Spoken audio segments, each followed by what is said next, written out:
Meus amados irmãos, eu quero saudá-los com a gloriosa paz que há em Cristo Jesus e desejo encontrar-lhes gozando de paz e de alegria em vossos corações. Vamos estudar a lição 17, a lição do Beael, e espero que os irmãos estejam com a sua revista em mãos ou com seu encarte, ou a sua Bíblia Sagrada também, que é um instrumento que não pode faltar para que possamos ministrar uma boa aula, e que também os irmãos tenham estudado bastante essa leitura, essa lição, por causa da importância que a mesma tem e da ligação que o apóstolo o Judas faz em referência a 2 Pedro e 1 Pedro, concluindo essa carta, ou concluindo a nossa revista, no caso, tratando da revista, falando sobre o que é que Judas fala a respeito dos falsos profetas, mostrando a sua qualidade, a sua forma de agir, não é? E como eles são, qual as suas características. A lição 17, ela está baseada em Judas, versículo 3, que diz assim: Amados, quando empregava toda diligência em escrever-vos acerca da nossa comum salvação, foi que me senti obrigado a corresponder convosco, exortando-vos a batalhardes diligentemente pela fé, que uma vez por todas foi entregue aos santos. Essa revista, ou essa lição, ela vai nos ensinar exatamente a nos mostrar uma maneira de como nós batalharmos pela fé.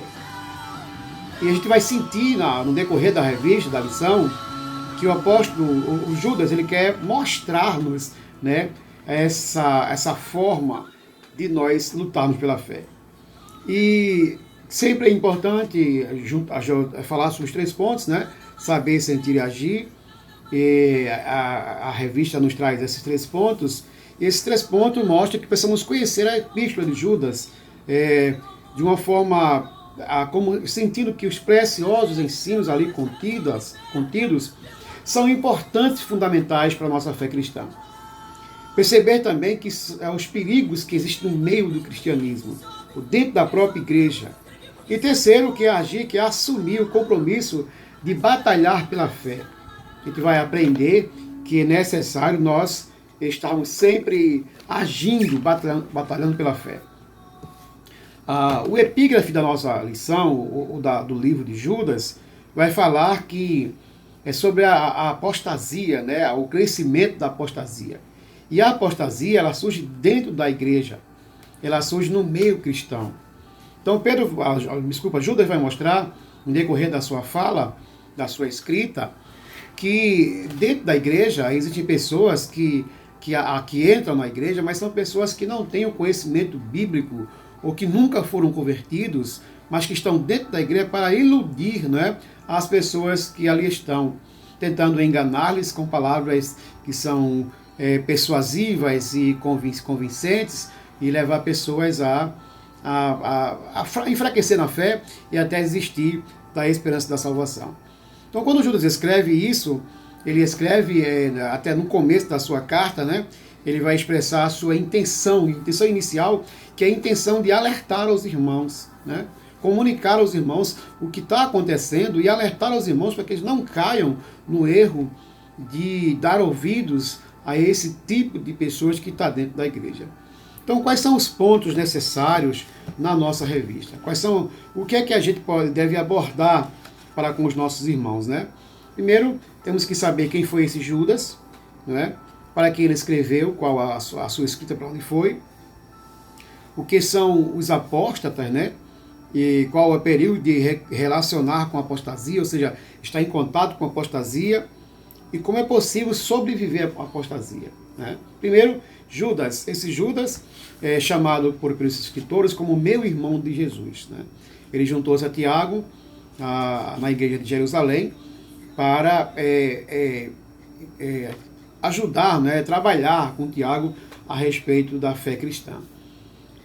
Esse Judas também é aquele cidadão, aquela pessoa que só foi realmente se converter ou reconhecer que Jesus era filho de Deus, né, quando Jesus de fato ressuscitou dos mortos, foi que ele passou a conhecer Jesus como santo, como homem de Deus.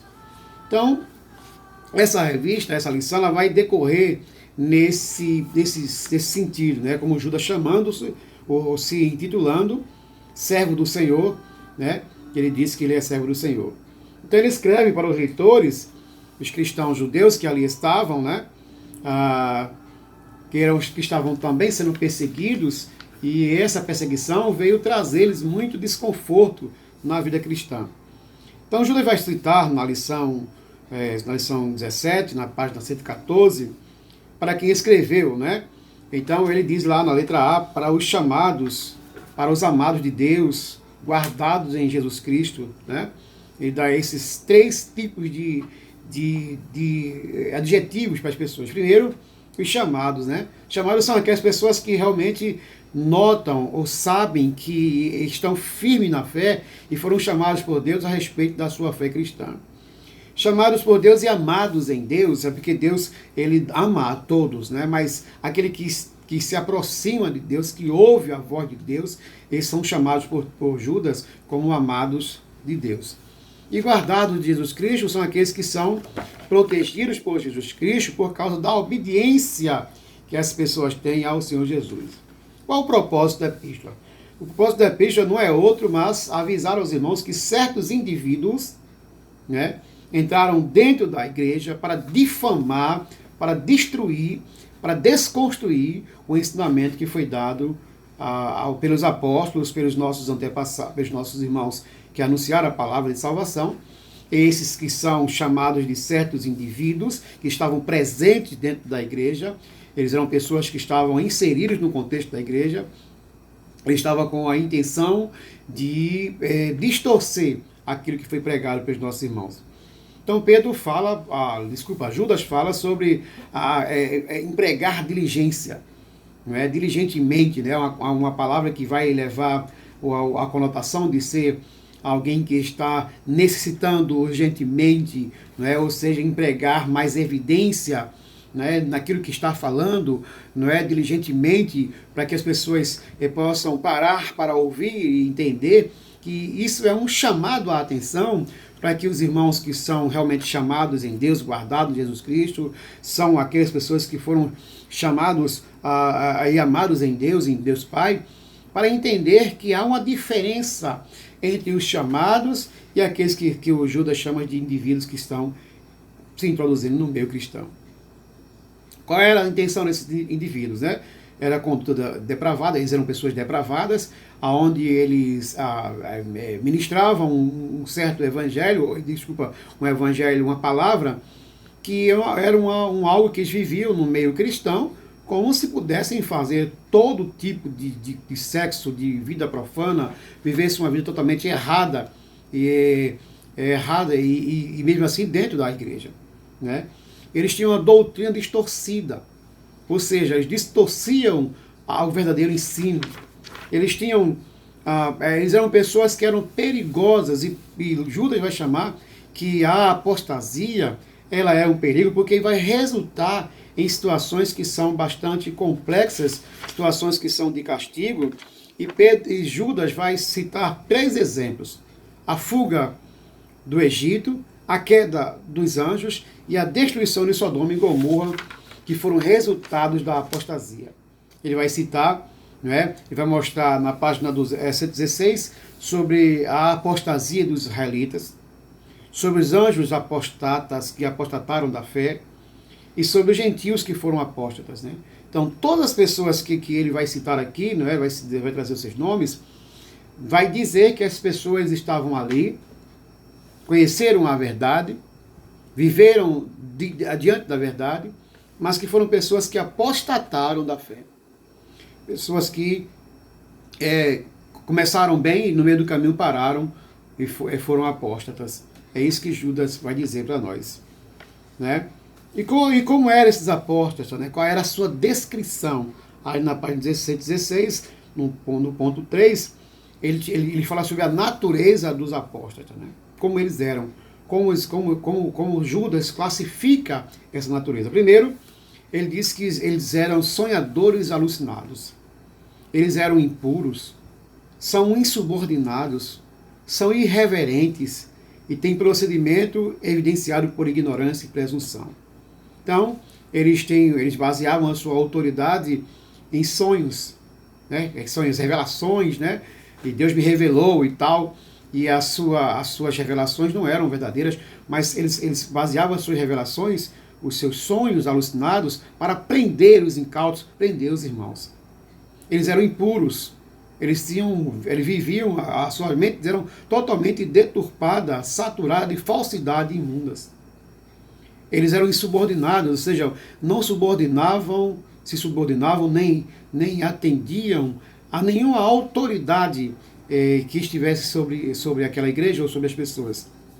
Eles eram irreverentes, eles não tinham reverência no culto, reverência na igreja, né? Eles eram pessoas que eram totalmente irreverentes e não procediam de acordo com a vontade de Deus, e tampouco diante de Deus eles não procediam com reverência. Você vai ver capítulo 22, verso 8 de Êxodo, e vai ver a história, né, de Balaão e Balaque.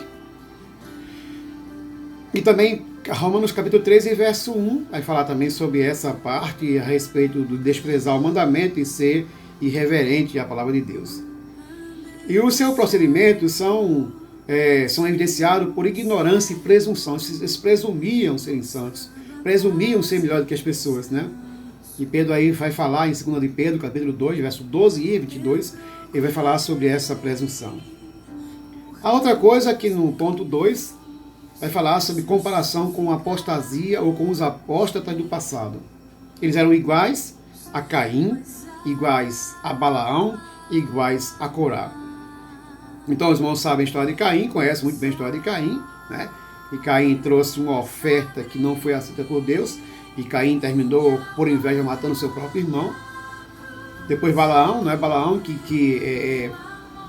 ele fez uma palavra profética, ele profetizou para enganar o povo de Deus e fazer um casamento misto, né? Porque Balaque, o rei daquela região, daquele país, pediu para ele fazer essa blasfêmia, essa palavra blasfêmica contra o povo de Deus, e ele tentou enganar ao povo de Deus, Balaão, lá em Números 22, 24, 2 de Pedro 2, 15, 16.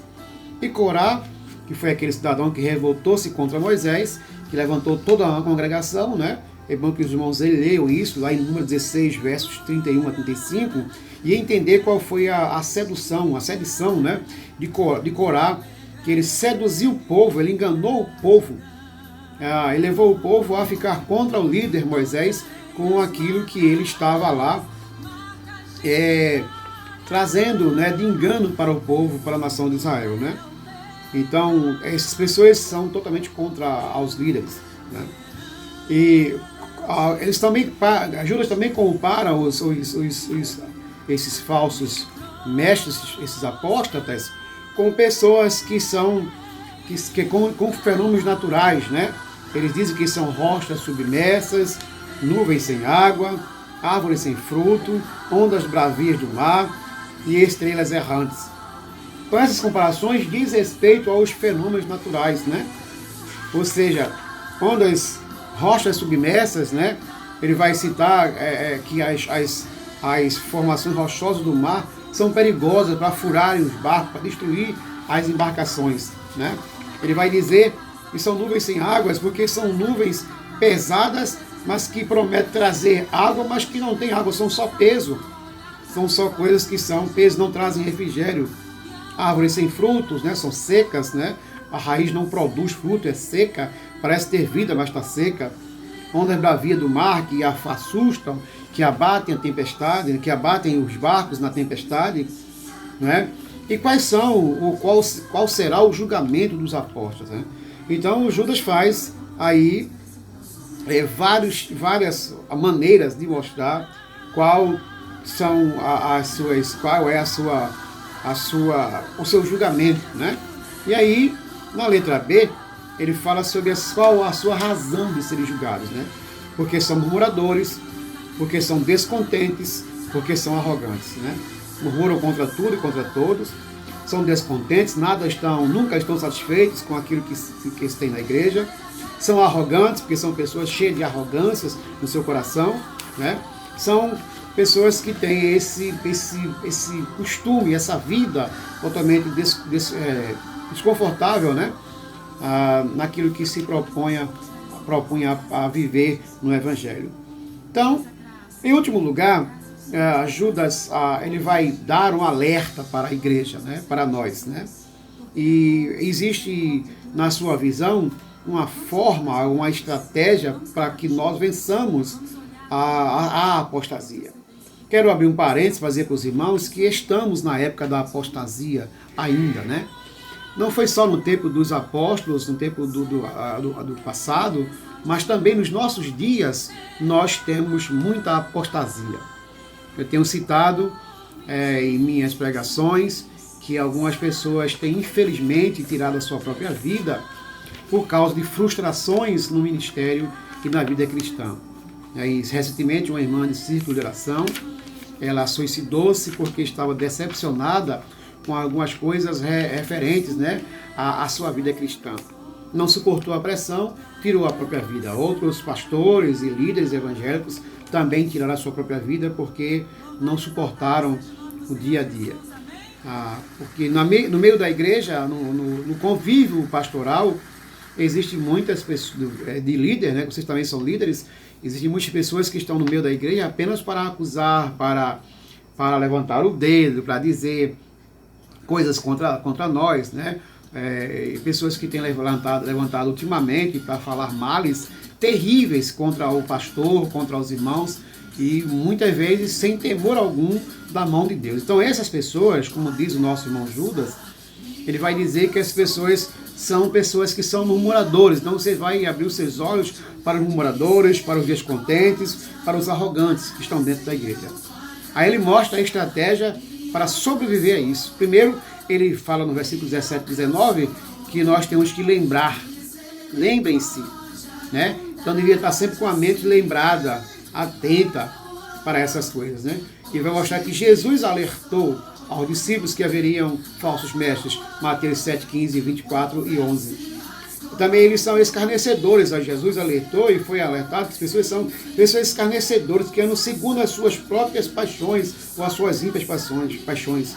Eles têm como propósito promover divisões, são pessoas que gostam de promover divisões dentro da igreja e verdadeiramente não são convertidos, que é o número 4, que é a letra D. A segunda coisa que ele fala é permaneçam. Então, permanecer na fé, permanecer na esperança. O verso 20 mostra que nós precisamos nos edificar na fé santíssima. O verso 20, ainda a parte B, mostra que temos que orar no Espírito Santo, aquela oração que eu faço entre mim e Deus, às vezes nem abro a boca para orar, porque é entre mim e Deus que eu preciso me fortificar para vencer a estrada do diabo. Depois, no verso 21, a parte A, ele mostra que precisa guardar-se no amor de Deus, né? Está guardado no amor de Deus. E esperar a misericórdia de Cristo. E o último, sejam compassivos. Sejam compassivos, né? Na necessidade de ser compassivo, né? Identifica duas categorias de pessoas que, da perspectiva da igreja, deviam ser consideradas tanto como uma ameaça como um campo missionário. Então, aquelas pessoas precisam, não é ser destruídos, afastados, né, perseguidos, mas pode ser uma ameaça, mas também pode ser um campo que precisa ouvir mais do meu testemunho, do seu testemunho, para ganhá-los para Cristo. Então, meus amados irmãos, que os irmãos tenham uma boa lição, uma boa ministração, e possam, em primeiro lugar, né, estarem convencidos de que é importante estar sempre preparados para ensinar a palavra de Deus, mas também para receber a palavra do Senhor. Eu quero desejar a todos um final de ano extraordinário. Também dizer-lhes, irmãos, da importância que vocês têm para o ministério da nossa igreja, sobretudo para o Evangelho de Cristo Jesus, porque vocês estão trabalhando hoje para levar pessoas ao conhecimento da palavra, a saberem, né, que essa palavra ela é a verdade de Deus para o coração do povo. Vocês são pessoas importantes porque vocês têm entendido qual o mistério e qual a função, né, qual o chamado que nós temos para a pregação do Evangelho.